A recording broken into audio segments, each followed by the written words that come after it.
Hey, Expediting with Lucy here, still hanging out this Loves between Nashville and Memphis. Had a couple of teasers this morning. Let's see, I had a Michigan and a little Abilene. That would have been kind of cool because that's Texas where I'm trying to get back to. And I had a little thing happen this morning. I went in, grabbed something to munch on, came out, and the guy right in front of me at the cash register was trying to buy a set of jumper cables, and they were, because truck stop everything costs more.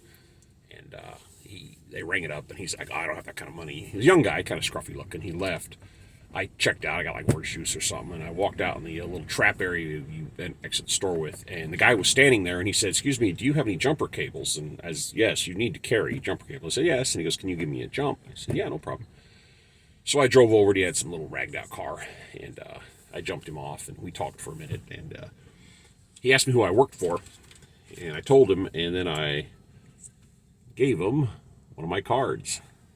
Ah, it could happen. I actually picked up another subscriber today. Coincidence? Maybe. But I was just thinking about that. I'm like everybody else. I'm lazy. And a guy says, hey, I need a jump. You can just as easily say, no, I don't have any because you just don't want to. But the point is, you need to be helpful to people because if you put yourself in his position, it doesn't hurt to help people out. It takes a couple of minutes and it kind of, restores people's faith in humanity. You also need to carry some basic tools with you. And my mechanical abilities are on par with my cooking abilities. And to give you a little insight to my cooking abilities, I make lumpy boiled water.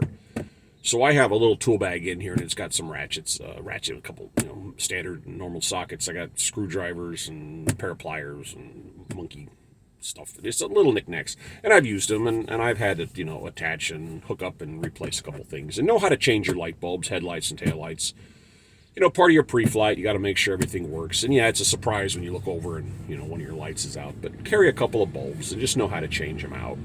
You don't have to have a big, massive toolkit unless you're my buddy Tim, and then you have an entire truck full of tools. And so just basic stuff. But be ready, be prepared. Have a flashlight. I've got one sitting here on the dashboard. It actually sits, it's a solar powered, and it charges up, and it just sits here on my dash. But be prepared for little things to happen because, you just stand there, helpless because, something mechanical broke. Gee, imagine that. Be ready, be ready for something to happen. And help other people out because, again, you're kind of out here working with other people, and it doesn't hurt to be friendly. It doesn't hurt to help. Kind of restores, like I said, restores your belief in mankind after all the garbage that's going on in the world these days. But that was just what I want to talk about today. Help if someone needs to jump, give them a jump. Have your jumper cables on board. Be prepared and have a couple little tools. I have a quart of oil in here, and you just have little things. And like I said, I told you about this previously. I have a gallon of gas in the back, and I started carrying that when I did a run to Oregon, my one way out west run. And if you look at a map, follow I-80 into central Nevada to Winnemucca, and you go straight north on whatever little highway that is and turn west, and you're going through southern Oregon. And that is probably the most interesting place I've ever driven in my life. It looks like the surface of the moon. It's some kind of national park. There's no trees out there. I drove 250, 300 miles, and I passed one car coming towards me. And I was like, wow, and I'm watching my gas gauge. I was okay, but it's kind of unnerving to not see gas stations or people for a few hundred miles.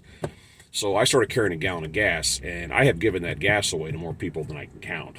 You literally see somebody on the side of the road, and they're walking carrying a gas can. You just pull her back up, and I pick up the can and go, ha-ha! And I pour it in their can and give it to them. And they say, how much do I owe you? I don't care. It's not that big of a deal. But I've done that to people on motorcycles. This one guy was bent over at the waist pushing a big old Harley, and his wife, who was about this big, was steering, and I pulled up and I whipped out that, they were in the middle of nowhere, and I whipped out that gas can, and his wife started crying because she was just miserable. But help people out, be friendly, be social. It doesn't cost you anything. You can make somebody's day, and just help out. It's like I said, it's part of the business. We're all out here together. We're all trying to get somewhere. We're all trying to do something. But that's just what was on my mind. That just got me kind of thinking about it today when I helped that guy out, because I was the first person he asked. Because he walked out the door right in front of me. Alrighty, this is Expediting with Lucy, and I'm out for now.